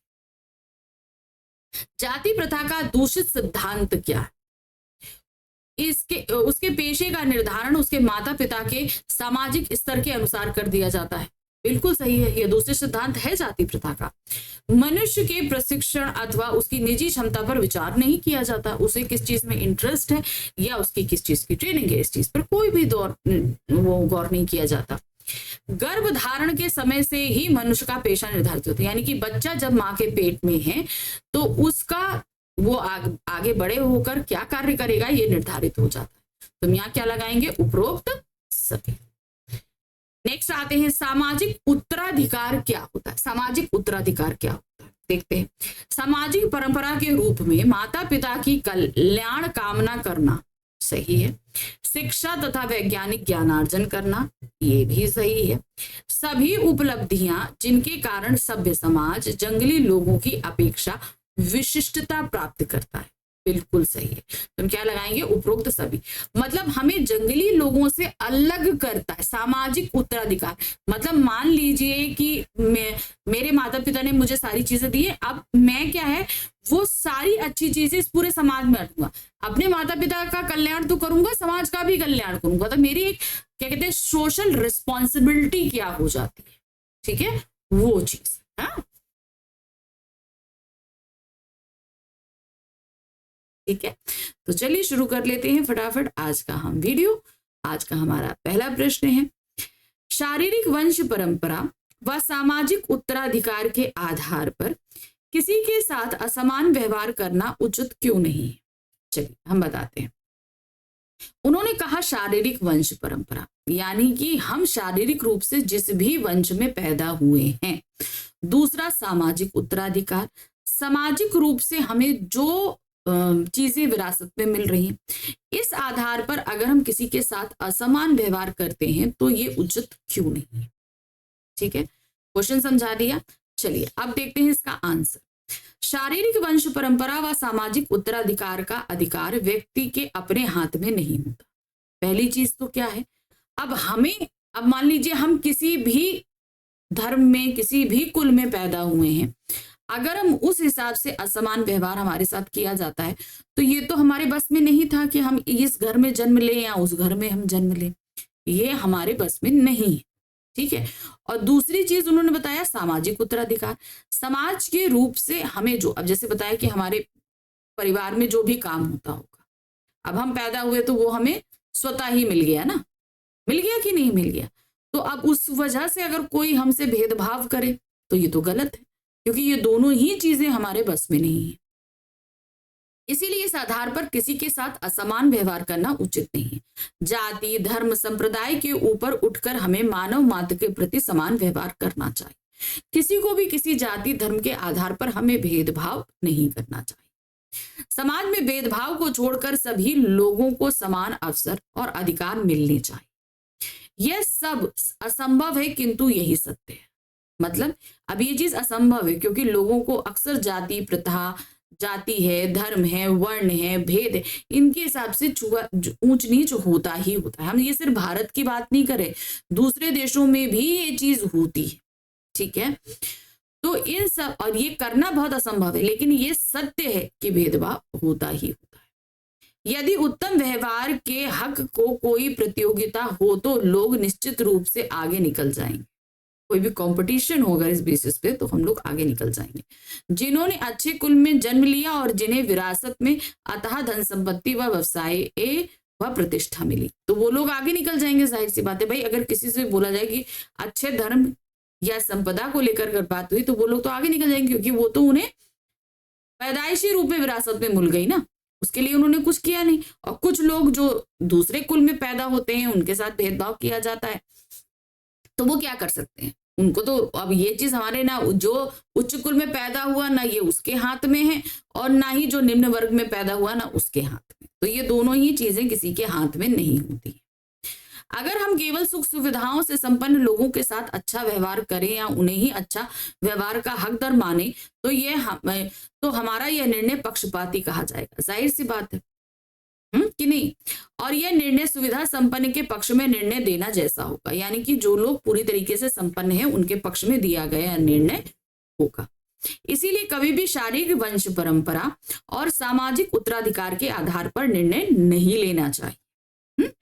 यदि हमें समाज के सभी सदस्यों से अधिकतम योगदान प्राप्त करना है तो हमें सभी को समान अवसर उपलब्ध कराने होंगे और सभी के साथ एक समान व्यवहार करना होगा, और प्रत्येक व्यक्ति को उसकी क्षमता का विकास करने के लिए प्रोत्साहित करना होगा। तो पहले तो हमें सबसे समान रूप से व्यवहार करना है। अगर कोई शारीरिक रूप से या किसी भी रूप से जो है वो निम्न है तो उसे प्रोत्साहित करके आगे बढ़ाने की कोशिश करनी है, क्योंकि यह संभव है कि किसी व्यक्ति का प्रयत्न कम हो सकता है और किसी का ज्यादा, लेकिन कम से कम हम सभी को समान प्रयत्न करने का अवसर तो उपलब्ध करा सकते हैं। तो देखिए अब धीरे धीरे समाज में ये चीजें हुई ना, आप किसी भी वर्ग से हो, किसी भी धर्म से हो, किसी भी जाति से हो, अब आपको आगे बढ़ने के लिए सरकार द्वारा समाज द्वारा समान अवसर प्रदान किए जाते हैं ताकि आप आगे बढ़ सकें। आपकी जितनी क्षमता है आप उस क्षमता का प्रदर्शन कर सकें। तो किसी को भी जन्म के आधार पर और उसके उत्तराधिकार में मिली हुई संपत्ति के आधार पर हमें व्यवहार नहीं करना चाहिए, हमें जज नहीं करना चाहिए। प्रश्न संख्या 2 है, मनुष्य किन आधारों पर एक समान नहीं हो सकते? ठीक है, अब वो आधार आपको बताने हैं। सभी मनुष्य इन 3 बातों पर समान नहीं होते। कौन कौन सी? पहला है शारीरिक वंश परंपरा, अर्थात शारीरिक रंग रूप से हम सभी, क्योंकि हम लोग अलग अलग धर्म, अलग अलग जाति, अलग अलग वर्ग में पैदा होते हैं, इसलिए हमारी शारीरिक बनावट, हमारा रंग रूप एक नहीं हो सकता है। आकृति और जन्म के आधार पर, यानी व्यक्ति किस धर्म या जाति में जन्म लेगा, इन पर किसी व्यक्ति का नियंत्रण नहीं होता। तो पैदा होने वाले व्यक्ति का तो इस चीज पे नियंत्रण हो ही नहीं सकता कि भैया हम इस घर में जन्म नहीं लेंगे, हम उस घर में जन्म लेंगे। तो ये चीज हमारी वश की बात नहीं होती है। दूसरा आते हैं सामाजिक उत्तराधिकार। कहने का तात्पर्य यह है कि किसी को उसके माता पिता से कितनी धन संपत्ति मिलेगी या अन्य चीजें मिलेंगी, ये किसी के हाथ में नहीं होता। भाई कोई बहुत अमीर घर में पैदा हो गया, अब कोई अगर अंबानी के घर में पैदा हुआ है तो उसे तो भाई सोने के पालने में लिटाया जा रहा है। कोई अगर रिक्शे वाले के घर में पैदा हुआ है तो भैया वो कपड़े के झोले में लिटाया जा रहा है। तो इस पे किसी का जोर नहीं कि जो बच्चा जहां जन्म ले रहा है उससे क्या चीज मिलेगी अपने परिवार से, ये भी उस पैदा होने वाले बच्चे के हाथ में नहीं होता है। नेक्स्ट आते हैं मनुष्य के अपने प्रयत्न। प्रत्येक मनुष्य अपनी कुशलता के आधार पर अलग अलग कसौटी पर प्रयत्न करता है। तो व्यक्ति समान रूप से, भाई कोई बहुत मेहनत करता है सफल हो जाता है, कोई बहुत ज्यादा मेहनत करेगा सफल भी नहीं होगा, और कोई कुछ भी नहीं करेगा तब भी सफल हो जाएगा। तो ये जो है बात डिपेंड करती है कि आप किस चीज पे कितना प्रयत्न कर रहे हैं, कैसा दिमाग लगा रहे हैं, उस पर डिपेंड करता है। तो ये 3 चीजों पर मनुष्य कभी भी समान नहीं हो सकता है। प्रश्न संख्या 3 है, लेखक के अनुसार दासता अथवा गुलामी क्या है? देखिए, एक दासता होती है शारीरिक रूप से, हम शरीर हमारा किसी का दास हो, गुलामी कर रहा हो। दूसरा होता है मानसिक दासता, यानी कि हम जो है दिमागी तौर पर अगर हम किसी चीज के गुलाम हो जाए, जैसे जब तक अंग्रेज यहाँ थे उन्होंने हम पर गुलामी करके रखी, लेकिन अंग्रेज चले गए, उसके बावजूद हम उनके कल्चर को अपनाने में, उनकी भाषा को अपनाने में, उनके तौर तरीकों को अपनाने में हम आज भी उनके गुलाम हैं।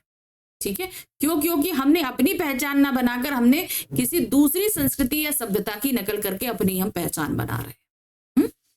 लेखक के अनुसार जब हमें कहीं भी आने जाने, अपने जीवन की सुरक्षा करने, अपने कार्य के लिए आवश्यक औजार और सामग्री रखने की स्वतंत्रता मिल जाती है, तो फिर हम अपने मनपसंद या रुचि के अनुसार कार्य चुनने की स्वतंत्रता क्यों नहीं मिल सकती? यानी कि जब हमें सब कुछ करने की स्वतंत्रता है कि भाई हम अपने जीवन में कैसे काम करेंगे, क्या खाएंगे, क्या पिएंगे, तो उसी हिसाब से काम करने की भी स्वतंत्रता होनी चाहिए।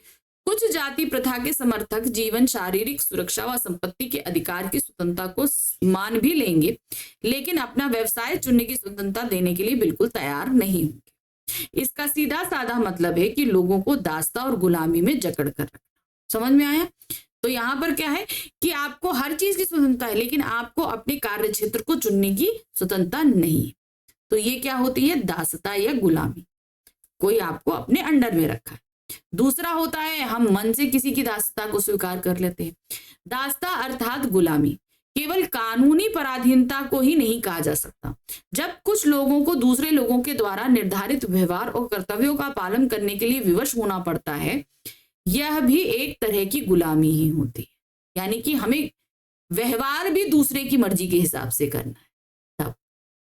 और जाति प्रथा में लोगों को अक्सर अपनी इच्छा के विपरीत दूसरे लोगों द्वारा बनाए गए कानूनों को मानना पड़ता है, क्योंकि जाति प्रथा वाले समाज में प्रतिकूल परिस्थितियां होने पर भी व्यक्ति अपना व्यवसाय या कार्य क्षेत्र नहीं बदल सकता। ठीक है, तो समझ में आया? एक तो हमने आपको शारीरिक दासता बता दी कि जहां पर हम शारीरिक रूप से दास होते हैं। दूसरी तरफ से मानसिक दासता होती है जहां पर हम दूसरों की बताई गई चीजों के आधार पर अपने व्यवहार करने के लिए विवश होते हैं। ये चीज उन्होंने बताई कि हम सब कुछ की आजादी है, लेकिन व्यवसाय चुनने की आजादी नहीं है। वो हमसे अगर उन्होंने हमसे उच्च कुल के हैं कि नहीं तुमको कुम्हार का काम करना तो तुम कुम्हार ही रहोगे, तुम अपने हिसाब से अपने कार्य क्षेत्र को नहीं चुन सकते। तो ये हो जाती है मानसिक गुलामी। प्रश्न संख्या 4 है, डॉक्टर भीमराव अंबेडकर जी के अनुसार लोकतंत्र को परिभाषित कीजिए। अब अंबेडकर जी ने लोकतंत्र की जो परिभाषा दी है उसे हमें अपने हिसाब से लिखनी है।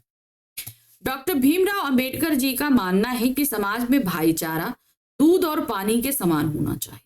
कैसा? दूध और पानी के समान। जैसे पानी दूध में मिलकर दूध जैसा ही हो जाता है और फिर उसे दूध से अलग करना संभव नहीं होता, ठीक उसी तरह समाज में भाईचारा होना चाहिए। जिस समाज में भाईचारा होता है और कोई भेदभाव नहीं होता, सही अर्थों में वही लोकतंत्र कहलाता है। लेखक लोकतंत्र को परिभाषित करते हुए कहते हैं कि लोकतंत्र सिर्फ देश चलाने के लिए एक शासन व्यवस्था नहीं, यानी कि हमें देश चलाना है इसलिए इस व्यवस्था को लागू कर दो, नहीं, वे व्यवहारिक तौर पर भी होता है। बल्कि लोकतंत्र एक ऐसा समाज है जहां लोग एक दूसरे का, अपने साथियों का सम्मान करें, उनके प्रति श्रद्धा भाव रखें, जहां हर किसी को अपना व्यवसाय या कार्य क्षेत्र चुनने की आजादी हो, वही लोकतंत्र होता है। ठीक है, मतलब एक दूसरे के प्रति समान भाव रखते हुए कार्य चुनने की आजादी ही लोकतंत्र कहलाती है। प्रश्न संख्या 5, डॉक्टर भीमराव अंबेडकर जी की कल्पना का आदर्श समाज कैसा है?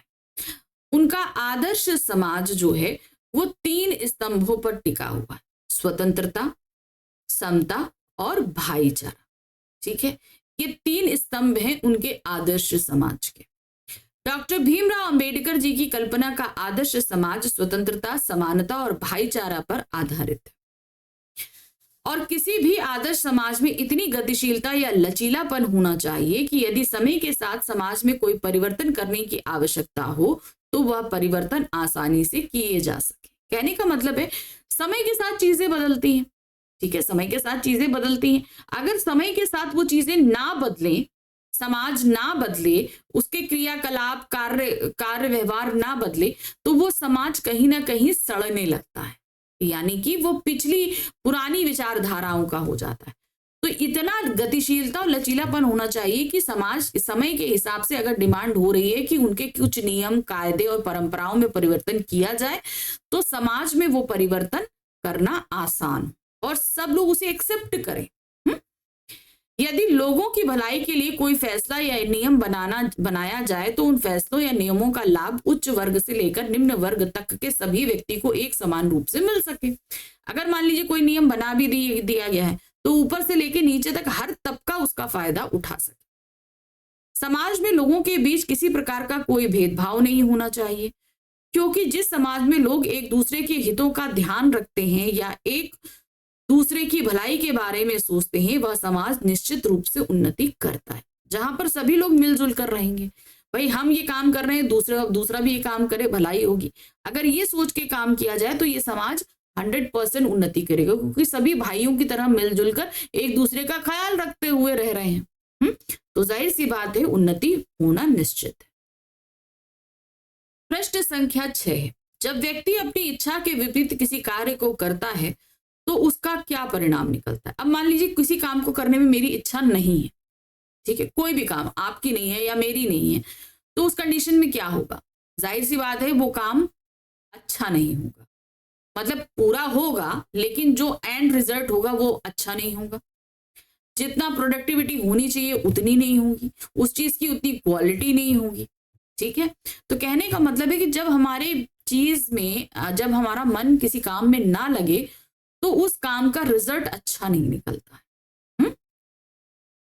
जाति प्रथा में श्रम विभाजन मनुष्य की इच्छा पर निर्भर नहीं होता है, यानी कि आप क्या काम करेंगे ये चीज व्यक्ति द्वारा निर्धारित, वो व्यक्ति खुद निर्धारित नहीं करता। जैसे अगर मैं हूं तो मुझे इस चीज का अधिकार नहीं है कि मैं अपनी लाइफ में क्या करना चाहूँ। मान लीजिए आप लोग हैं, आप लोग आजकल पढ़ाई कर रहे हो, आप लोगों ने फ्यूचर में सोचा हुआ है कि भाई हम इस फील्ड में जाएंगे, इस फील्ड में जाएंगे या इस फील्ड में जाएंगे, लेकिन आपको ये काम फैसला लेने का अधिकार ना हो।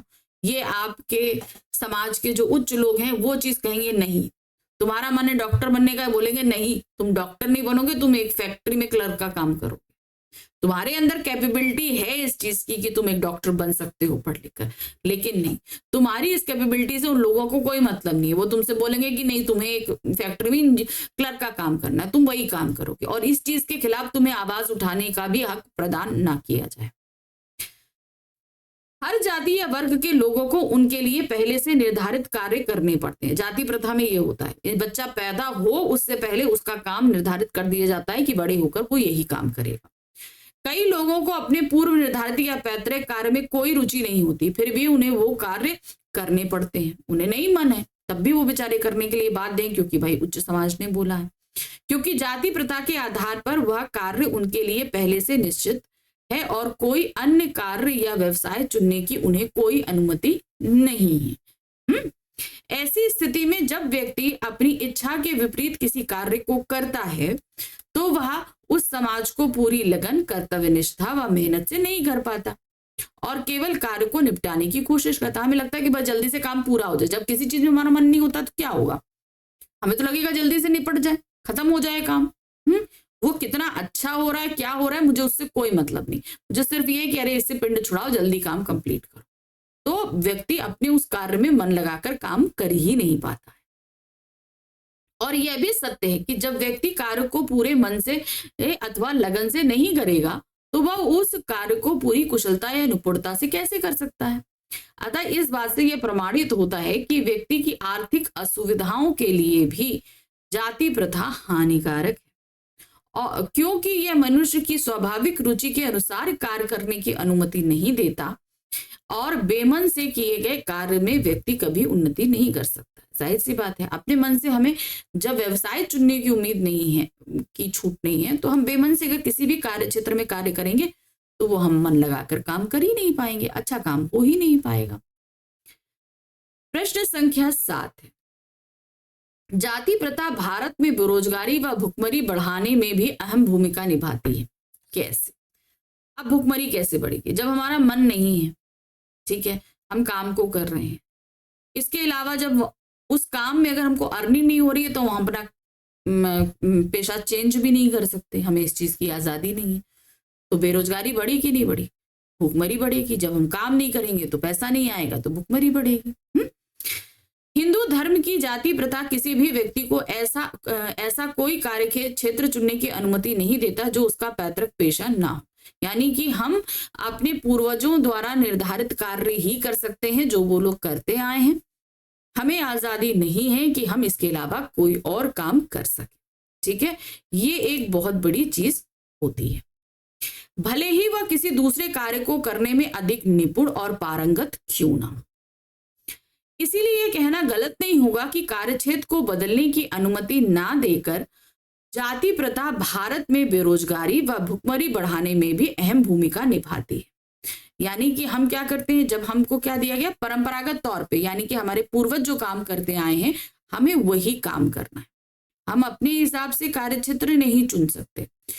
तो फिर क्या होगा, अब जैसे मान लीजिए कि हम जो काम कर रहे हैं उसमें अगर हमको अर्निंग नहीं हो रही है तो हम अपना पेशा नहीं बदल पाएंगे, नहीं बदल पाएंगे तो बेरोजगारी बढ़ जाएगी, क्योंकि हमारे क्षेत्र में तो काम करने के लिए कुछ है ही नहीं। और फिर उसके बाद क्या होता है, फिर अगर हम क्या कहते नहीं बदल सकते तो हमको मतलब पैसा कमाने के लिए जब हमको नहीं है तो हम भूखे मरेंगे हम, है ना। तो इस तरीके से ये होता है। अब आते हैं अपने नेक्स्ट क्वेश्चन पे। नेक्स्ट क्वेश्चन क्या है हमारा, भीमराव अंबेडकर जी ने जाति प्रथा के क्या दोष बताए हैं। अब देखिए उन्होंने बहुत सारे दोष बताए।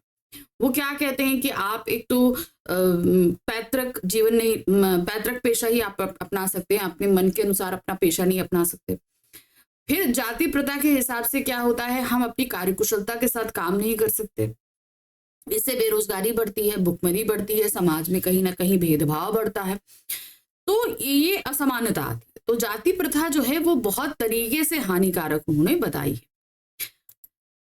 भीमराव अंबेडकर जी जाति प्रथा के दोष बताते हुए कहते हैं कि जाति प्रथा व्यक्ति के कार्य क्षेत्र को पहले से ही निर्धारित तो करती ही है, साथ ही साथ यह मनुष्य को जीवन भर के लिए उसी पेशे के साथ बंधे रहने को मजबूर करती है, यानी कि जो पेशा है उसी पर आप बंधे रहिए।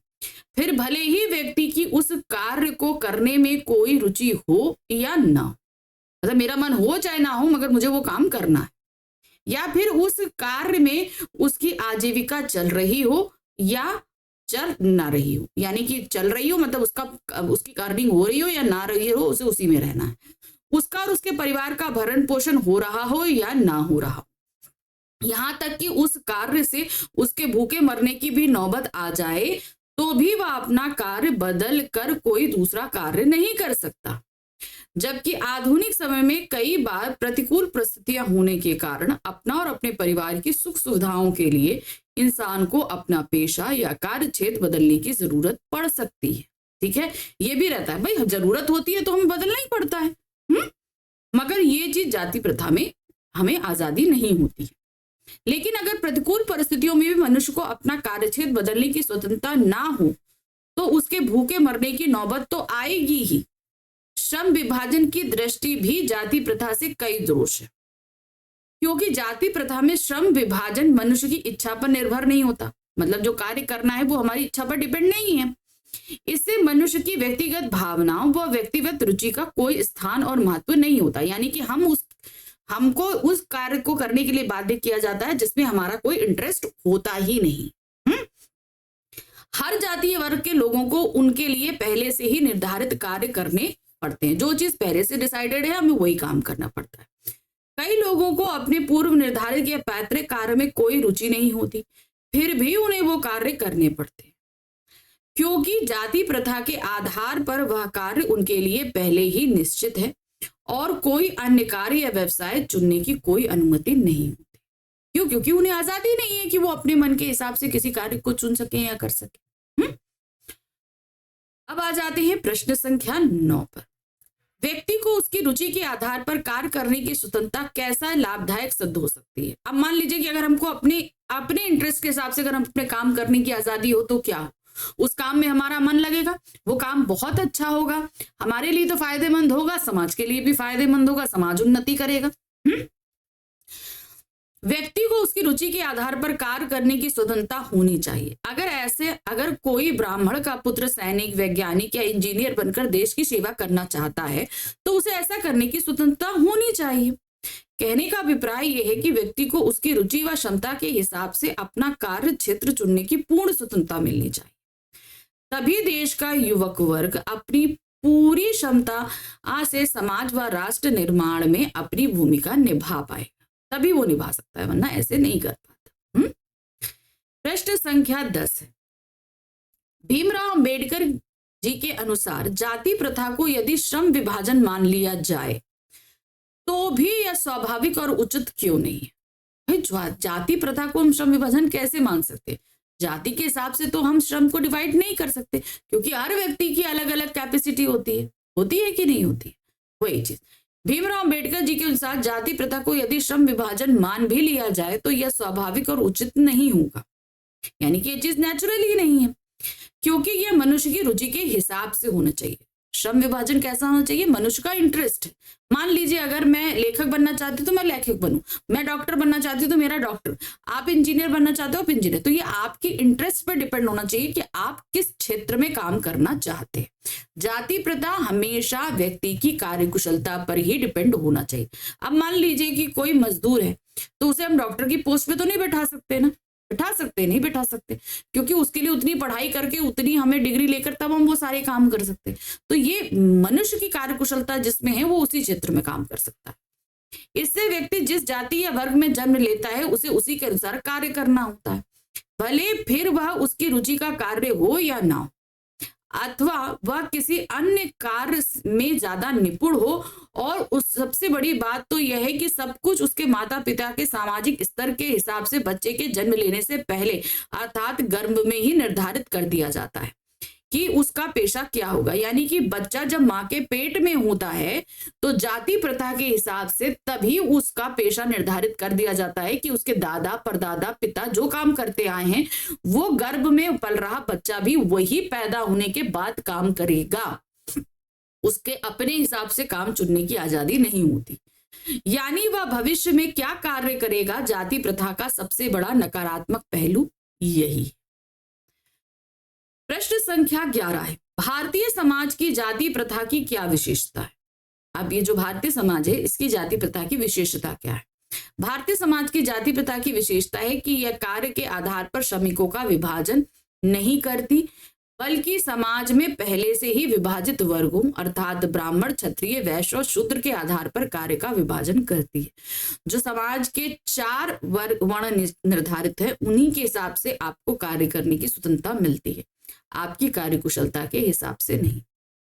उदाहरण के तौर पर ब्राह्मण का बेटा वेद पुराणों का ही अध्ययन करेगा, क्षत्रिय का बेटा रक्षा का कार्य करेगा, लोहार का बेटा लोहार का कार्य ही करेगा, भले ही इन कार्यों को करने में उसकी रुचि हो या ना हो। इस तरह की व्यवस्था विश्व के किसी अन्य समाज में दिखाई नहीं देती। ये कहाँ है? ये सिर्फ भारतीय समाज में दिखाई देती थी, अब ऐसा नहीं होता है। पहला ऐसे हुआ करता था, अब तो इस व्यवस्था में काफी सुधार हो चुका है। जाति प्रथा काम का बंटवारा करने के साथ साथ लोगों का बंटवारा भी करती है। समाज के लिए क्या यह उचित है? भाई जब हम समाज में समान स्तर ही नहीं रखेंगे तो उसके हिसाब से भेदभाव होगा, एक दूसरे को देखने का व्यवहार करने का तरीका अलग होगा, तो इस तरीके से लोगों के बीच एक सद्भावना बैठ ही नहीं सकती।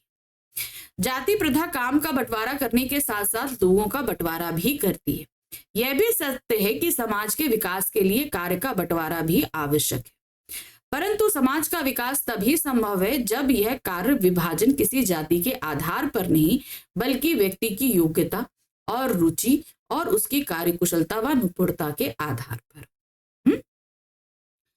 जातिवाद के समर्थक जातिवाद को सही ठहराते हुए क्या तर्क देते हैं? अब जो लोग ये चाहते हैं कि समाज में ये जो जाति और वर्ग बना हुआ है ये सिस्टम बना रहे, अब इसको बनाए रखने के लिए वो क्या तर्क देते हैं, जबकि ये व्यवस्था ठीक नहीं है, लेकिन वो लोग तो पोषक हैं। अब ये पोषक कौन है? ये उसी उच्च वर्ग के ब्राह्मण वर्ग के लोग हैं। उनका मानना है कि भाई ये भेदभाव समाज के अंदर बना रहना चाहिए, तो बने रहने के लिए वो तर्क क्या देते हैं। इस आधुनिक युग में भी जातिवाद के समर्थन देने वालों की कोई कमी नहीं है, वह विभिन्न तर्कों के आधार पर जातिवाद का समर्थन करते रहते हैं। जातिवाद के उन समर्थकों द्वारा एक तर्क यह भी दिया जाता है कि आधुनिक सभ्य समाज में कार्य कुशलता के लिए कार्य विभाजन या कार्य का बंटवारा करना आवश्यक है और जाति प्रथा कार्य विभाजन का ही दूसरा रूप है। इसीलिए उनके अनुसार जाति प्रथा में कोई बुराई नहीं। उनका मतलब है कि अगर समाज में अलग अलग कार्य हैं तो उस हिसाब से समाज को भी उसी अलग अलग कार्य के हिसाब से विभक्त रहना चाहिए, ऐसा उनका मानना है, तभी कार्य ठीक से हो सकता है। अगर सभी जाति के लोग एक दूसरे का कार्य करने लगेंगे तो समाज में ठीक तरीके से कार्य का बंटवारा नहीं हो पाएगा। प्रश्न संख्या 14, डॉक्टर अंबेडकर के आदर्श समाज की परिकल्पना कैसी थी? यानी कि उन्होंने एक आदर्श स्वतंत्रता के बाद एक आदर्श समाज की जो कल्पना करी थी वो कैसा समाज था? डॉक्टर अंबेडकर का आदर्श समाज स्वतंत्रता, समता और भ्रातृत्व अर्थात भाईचारे पर आधारित है। अब यहाँ पर स्वतंत्रता यानी कि सभी को काम करने, अपने क्षेत्र को चुनने की स्वतंत्रता हो, समाज में सब लोग बराबर हों और एक दूसरे से भाई जैसा व्यवहार करें। ठीक है। उनके अनुसार ऐसे समाज में सभी के लिए एक जैसा मापदंड और उनकी रुचि के अनुसार कार्यों की उपलब्धता होनी चाहिए। सभी व्यक्तियों को समान अवसर व समान व्यवहार उपलब्ध होना चाहिए। उनके आदर्श समाज में जातीय भेदभाव का कोई नामो निशान नहीं। इस समाज में करनी पर बल दिया गया है, कथनी पर नहीं। यानी कि जो काम आप जिस हिसाब से करेंगे आपको वही फल मिलेगा, आप क्या बोल रहे हो इस पर। प्रश्न संख्या 15 है, सदस्यों की क्षमता का अधिकतर उपयोग करने के लिए समाज को क्या करना चाहिए। मतलब लोगों के अंदर जो कैपेबिलिटी है उसे हम ठीक तरीके से यूटिलाइज कर सकें, तो उसके लिए क्या है, व्यक्ति को उसके इंटरेस्ट के हिसाब से काम करने दीजिए, जाति प्रथा के हिसाब से नहीं। समाज को प्रारंभ से ही सभी सदस्यों को समान अवसर व समान व्यवहार उपलब्ध कराना चाहिए, तभी समाज अपने सदस्यों को क्षमता का अधिकतम उपयोग कर सकता है। यदि सदस्यों को समाज में उनका उचित स्थान मिलेगा तभी वे मन लगाकर काम कर पाएंगे और समाज को भी भरपूर लाभ दे पाएंगे। यानी कि जब हमारा इंटरेस्ट जिस भी कार्य में है, अब जैसे मान लीजिए मेरा इंटरेस्ट टीचिंग के क्षेत्र में, लेकिन मुझे ले जाकर अगर किसी ऑफिस में बैठा दिया जाए कि नहीं आप ये काम करो, तो मेरा अगर इंटरेस्ट नहीं है तो मैं उस ऑफिस को में मुझे जो काम दिया जाएगा मैं वो ठीक से कर ही नहीं पाऊंगी, क्योंकि मेरा इंटरेस्ट तो आप लोगों को पढ़ाने में है। तो मैं अपनी कार्यकुशलता का उपयोग यहाँ पर ज्यादा अच्छे तरीके से कर सकती हूँ, तो मैं इसलिए इसी क्षेत्र में काम करूं, तभी मेरी क्षमता का पूरा उपयोग मैं खुद भी कर पाऊंगी और मेरी उस उपयोगिता से आप भी लाभ उठा पाएंगे, जैसा कि आप लोग उठाते हैं, है कि नहीं। और इसी के साथ हमारा ये अध्याय खत्म हुआ। तो अब इसके साथ हमारी ये बुक खत्म हो गई, यानी कि आरोह भाग 2 हमारी जो बुक है थी, इसके वर्णनात्मक प्रश्न मैंने आपको पूरे करा दिए। अब हम अपनी शुरू करेंगे दूसरी बुक, जो है हमारी कौन सी बुक, वितान भाग 2। इसके हैं 3 अध्याय, इनके भी अब हम करेंगे वर्णनात्मक प्रश्न, मोस्ट इंपॉर्टेंट क्वेश्चंस के लिए। ठीक है, तो चलिए उन क्वेश्चंस के साथ हम जल्दी मिलेंगे। फटाफट चैनल को लाइक करिए, सब्सक्राइब कीजिए, शेयर कीजिए। अगर कोई भी क्वेरी है कमेंट बॉक्स में आप कमेंट ड्रॉप कर सकते हैं। आपको वीडियो कैसा लगा आप ये भी कमेंट कर सकते हो। ठीक है, चलिए मिलते हैं आगे। Thank you for watching, bye bye.